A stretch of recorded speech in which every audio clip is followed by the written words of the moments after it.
everyone. Hope all is well in your world. Welcome to K9 Agility 101. I am Nick Sparks and this is Brianna. So in this segment I'm going to show you a couple of things about the course. I'm going to go over some of the obstacles and some of what you need to know when you take your dog to a trial or even to practice, and especially to practice. Right?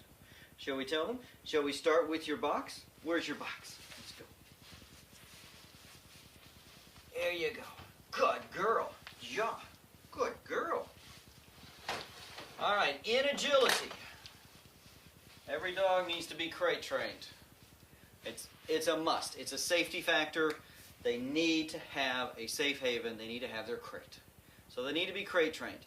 Take your crate with you when you go to class, and definitely take it with you when you go to a competition. Two mandatory things. The other thing that I always try to do, and keep in mind, a lot of this is what I do, is what I've done and what I do. So take that as you may, but these are my suggestions. Find a toy that only goes to practice. Only keep it, this toy stays right here. This is the only one that she gets out here, and she only gets that as a reward here. Never give it to her at the house. The other thing is a couple of different treats. Small treats for constant rewarding. Just like when she went to her crate, I gave her a small treat.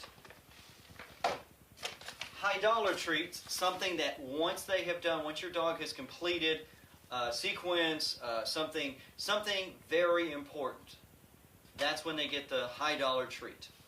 We all work for money. We all work for pay in some sort of situation.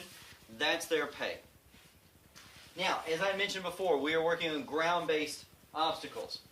Ground-based obstacles are basically jumps with the bars on the ground, hoops, tunnels.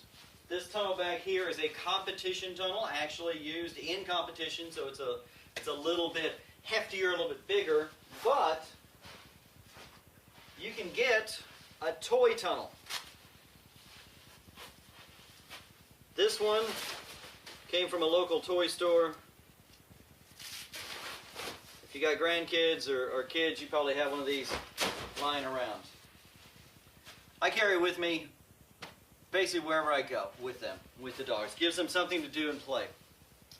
Back here is a makeshift table.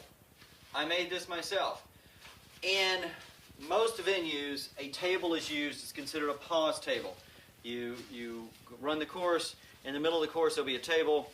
You stop the dog on the table. Judge counts, and then you move on. A lot of this can be made at home. This is PVC pipe. You can make this at the house. You can also buy this. Go to K9agility101.com. At the bottom there's a link that will show you all of these obstacles. So that is where we are at this moment. This is the area that we're going to be working in. I hope everyone has a great agility weekend. Thanks for joining in, and I will see you at the next installment. Bree, you ready to go? You a good girl?